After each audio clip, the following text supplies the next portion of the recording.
Hello everyone, CoinHound here. Today we will be looking at this new Ronald Reagan commemorative silver round from the Money Metals Exchange. We'll take a look at the round, and I will give an overview of Ronald Reagan's fascinating and quintessentially American life.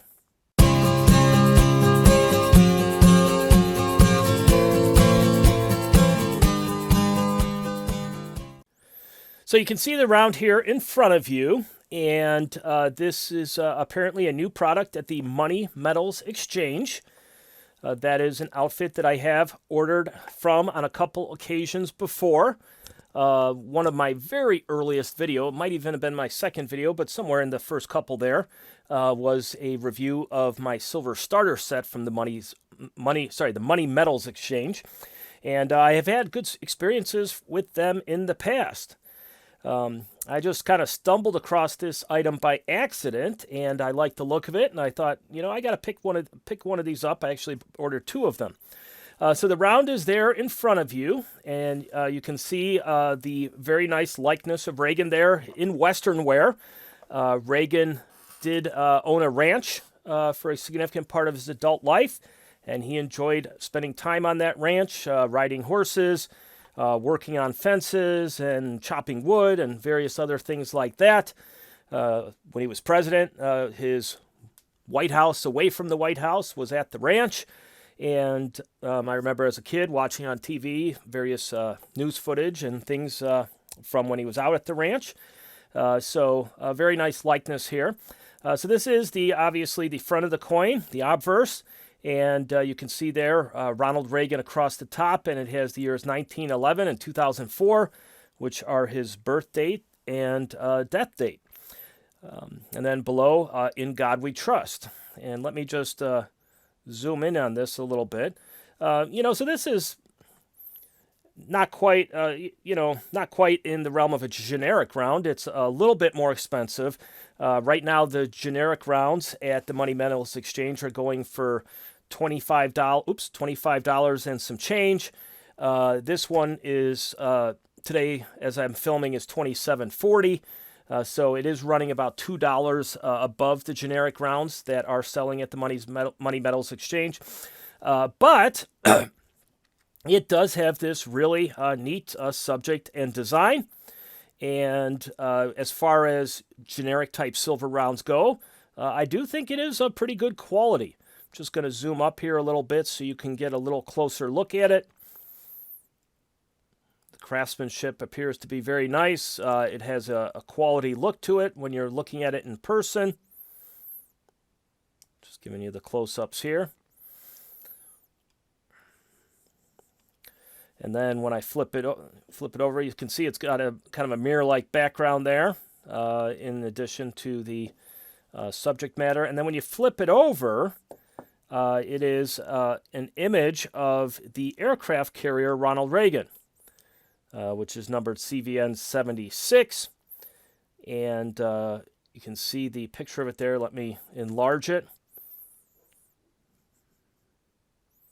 So that's kind of a really cool rendition on the back there. It has the motto, Peace Through Strength, on here, which was one of Reagan's core beliefs when it came to foreign policy. Was that strength brought peace. People wouldn't mess with you. They'd be afraid to challenge you, and so on. And as it notes there at the bottom, this is 3/9 fine silver, 1 troy ounce. So what I'd like to do now, and I hope you all stick with me through it, is I am going to provide a bit of an overview of Ronald Reagan's life. He came from pretty obscure circumstances and led quite a varied and interesting life. Obviously culminating with his rise to the presidency, him being sworn in January of 1981. So let's go ahead and take a look at that. I hope you stick around for the ride. And also, one other thing, if you do enjoy the video, please make sure you hit that like button. If you've enjoyed it so far, maybe even hit it right now.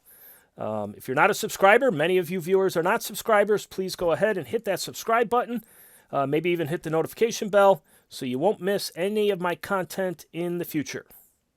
Ronald Reagan lived from 1911 to 2004. He is one of 4 presidents of the United States who lived a portion of their life in the state of Illinois. Those presidents include Abraham Lincoln, Ulysses S. Grant, Ronald Reagan, and Barack Obama. Ronald Reagan, however, is the only president to have been born and raised in Illinois. Ronald Reagan was born in 1911 in a small little town known as Tampico, Illinois. This town is located about 2 hours west of Chicago today. It is out in the middle of the state. It is a significant rural area, and Tampico is a very small town. I think its population today is about 700 or 800 people. The picture there has the building. They lived in an upper level apartment above a store, and that's where Ronald, and his brother Neil were born. His parents did move around a bit in that general area, but lived in a number of different towns during his first 8 or 9 years of life before they ultimately settled in Dixon, Illinois. And Dixon, Illinois is where he spent his formative years. The house in the picture there is the boyhood home of Ronald Reagan. It is a historic site that is open to the public. I did have the pleasure of visiting it a number of years back, and it was a fun experience. It's a very modest house. You get a tour. They have a very, very tiny little museum, and then a little gift counter and stuff like that. But it was just neat to see it and to get a chance to walk through it. I don't know if I've mentioned this on the channel before, but one of my lifelong hobbies is visiting presidential homes. And this is one of those that I've visited. I think I've hit about 13 presidents so far. Here's the sign outside the home as it notes the Reagan family, his father Jack, his mother Nell, and their 2 sons Neil and Ronald. Neil was 3 years older than Ronald. Moved to Dixon in 1920. The boys attended school in the town, and they lived in this house for 4 years. They would stay in Dixon up through Reagan's graduation from high school. This is the building, the high school that he attended. It's not used as a high school anymore, but at the time it was Dixon High School, and he did attend school there and graduate. Interesting little item. This was from Voice America News about his high school experience. It says, quote, he, Reagan, played football and basketball, ran on the track team, swam, acted in plays, led student groups, wrote for school newspapers and yearbooks, and worked several jobs to help pay for his education and support his parents.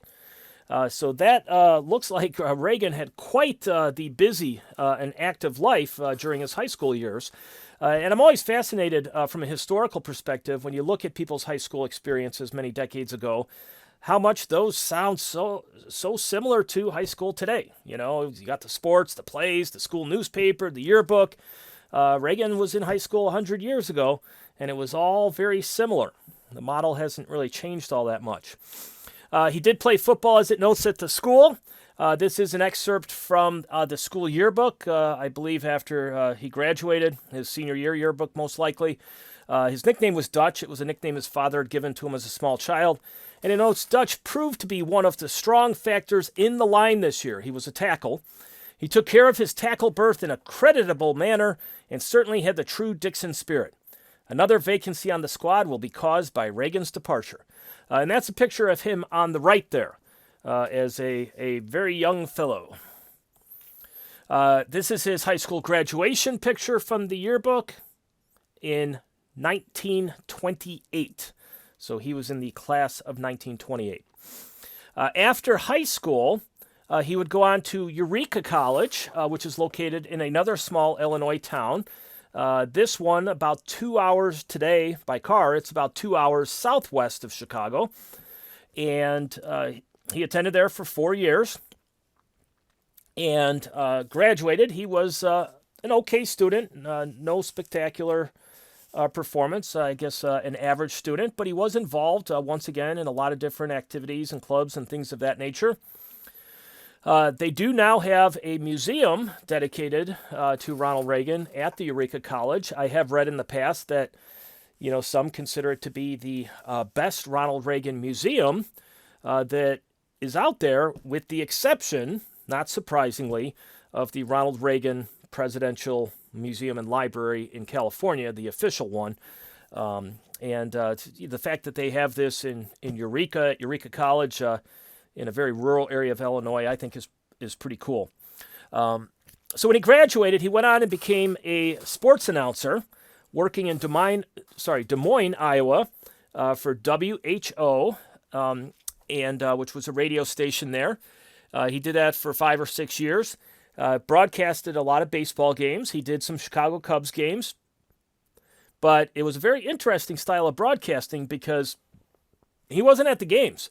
So what happened is they had a telegraph set up, and someone who was at the game would, in Morse code, kind of send back via the telegraph what was happening at the game. And that would get translated in the studio, and then Ronald Reagan would recreate it in dramatic fashion as if he was there in person watching it live. So I wasn't aware that's how it was done, but that's the case. So that was pretty interesting. It was on a trip following one of the baseball teams he was covering and announcing for out to California in 1937 that resulted in a pretty big life change, because I guess he did a screen test out there. And he managed to get his foot in the door in the movie business and began acting, and he left sports announcing behind. So he basically worked as a Hollywood actor, appearing in quite a number of movies from 1937 to 1965. These were oftentimes what were referred to as B movies, like second-tier movies. We don't really have that equivalent today. So he wasn't what would be considered an A-list star, like a Cary Grant or a... who else would be a Bing Crosby or someone like that. But nevertheless, he had a lot of work, and one of his movies that he was in, which is one of my favorites, is pictured on the screen there, Knute Rockne, All-American, which is the story of the famed Notre Dame coach. The coach was played by Pat O'Brien, but Ronald Reagan played the Notre Dame star football player George Gipp, who sadly met an untimely end due to illness while a student at Notre Dame.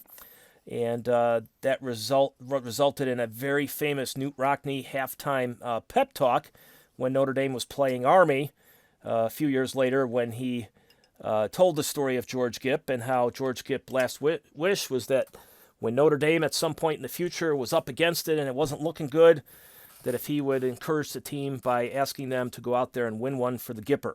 Okay, and so...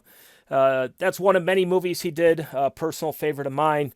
He did kind of take on the nickname The Gipper after that. That was used periodically all the way until the end of his life. As we move on, 1964, this is towards the very tail end of his movie career, Reagan began to get much more actively involved in politics. And in 1964, the Republican Party asked him to give a speech. This was during the presidential campaign in which Barry Goldwater was running against Lyndon Johnson. And Reagan gave a speech that has come to be quite acclaimed, called A Time for Choosing, in which he sort of laid out the principles of what today we would call conservatism.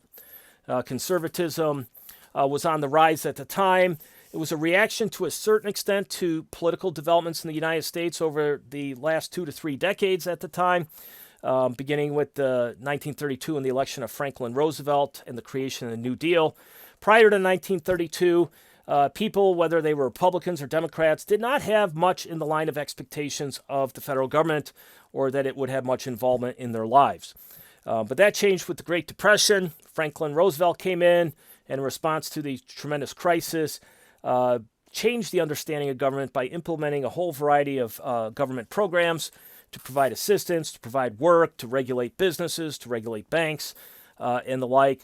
And after the crisis was over, the U.S. never really went back to that prior understanding of limited government. In fact, you could basically argue that the government has continued to grow steadily from that time all the way up to the present day. And so in response to that, there was not surprisingly a counter movement, and you saw a number of conservative figures starting to emerge and rise, and Reagan was one of the key players in that movement. And so this speech was very well received by conservatives, and it was kind of a jumping off point for Reagan into his political career. The quote on the screen kind of captures to a certain extent his worldview when it came to politics and government. He says here, quote, "The founding fathers knew a government can't control the economy without controlling people. And they knew when a government sets out to do that, it must use force and coercion to achieve its purpose. So we have come to a time of choosing." So, as you can see on this next item on the screen here, another quote from Reagan. He stated, "As government expands, liberty contracts." So one of the big political passions, the ideals of Ronald Reagan, was liberty and freedom. And he ties that all the way back to the American Revolution, which was fought for liberty and freedom. And he believed very deeply that liberty and freedom were inversely proportional to government activity, government size, government power. And so he's going to use those ideas, and he's going to springboard into politics, and he's going to run for governor of California in 1966. He'll be elected and sworn in 1967, and he will serve 8 years. He'll be reelected and serve 8 years in total as the governor of California. At that point, he's going to set his sights on the presidency. He is going to run in the Republican primary in 1976 to challenge the sitting president, Gerald Ford. He will lose that primary, and that sort of inter-party battle probably damaged Ford a little bit. I don't know if Ford could have won the election if that hadn't happened. But anyways, Reagan did lose. He will try again in 1980, running against Jimmy Carter, and he will be successful and will serve 2 terms as president from 1981 to 1989. As far as a brief overview of his presidency, basically, as I noted, there was a rise of conservatism. Those conservatives kind of broke out into 3 categories. As you can see on the screen, there were economic conservatives who favored low taxes, limited government, reduced regulation. You saw the rise of religious conservatives who were sort of reacting to the counterculture of the late 1960s, the jettisoning of traditional sexual values and mores, and the increasing secularization of society as people began to move away from religion. So they emphasized traditional Judeo-Christian values. And then you had foreign policy conservatives who emphasized the importance of national security through strong national defense. Now, in the election of 1980, Reagan ran on lower taxes, less government, and traditional values. The Carter administration had had a very tough and difficult term, 1 term only, in which there was the Iran hostage crisis. You had a terrible economy. And Reagan asked the very deadly question out on the campaign trail to people, are you better off than you were 4 years ago? Knowing that most people would have to answer that question, no, I am not better off. So the election was a pretty one-sided election, especially when you had a challenger against a sitting president. Reagan won 91% of the electoral votes, 489 to 49, and a pretty significant chunk of the popular vote. There was when the Reagan administration came into power, he did emphasize tax reform. He did want to shrink government, shrink its impact on the economy, so he passed through significant tax cuts through the Congress. It was a Democratic Congress, but the tax cuts were popular and they went along with it. He pushed the idea of supply-side economics, which was the belief that if you cut people's taxes, more consumer spending would result, more investment would result because people had more money in their pockets, and that would benefit the economy, it would benefit companies, it would ultimately benefit their workers, and in turn benefit everyone. Supply-side economics was very controversial. People on the left, even some on the right, were a bit skeptical of the concept, but he did push it through. An economic boom resulted. There was a tremendous recovery in the economy, but Reagan was not successful in convincing the Congress to reduce the size of the government And so budget deficits grew. Taxes had been reduced, revenue was reduced, so they had to kind of patch the difference with borrowing. And we see kind of the emergence of a trend that continues to this day of significant budget deficits and deficit spending. In the area of defense, he wanted to build up the military, renovate it, restore it in order to challenge the Soviet Union. Overall, Reagan was pretty successful, was becoming very popular. The 1984 election, the Democrats ran Carter's vice president, Walter Mondale. Reagan had this slogan, "It's morning in America," because the economy was turning, things were getting better, people could see better days ahead. Mondale made perhaps a fatal error by criticizing Reagan's tax cuts and saying that he would be a responsible president, and he promised, therefore, to raise the people's taxes to close that budget deficit, and that was not a popular idea at all. So this resulted in a landslide for Reagan, and we had one of the most one-sided electoral maps you will ever see. This was just a massive victory. Reagan won 49 out of the 50 states. The only state that he lost was Minnesota, which was Mondale's home state. He also lost Washington, D.C., but Washington, D.C. always votes 80 to 90% Democrats, so that wasn't a big surprise. So he ended up with 525 electoral votes to Mondale's 13. A very crushing and one-sided defeat for Mondale. He also ended up with almost 60% of the popular vote, which is an unusually high number. Now, as he continued through his presidency in the area of foreign policy, he did manage to dramatically increase military spending. He did, on repeated occasions, challenge the Soviet Union and try to put political pressure on them, economic pressure on them, military pressure on them. He faced a lot of challenges due to unrest in the Middle East, emerging communist movements in Latin America, but he was guided by the motto of peace through strength.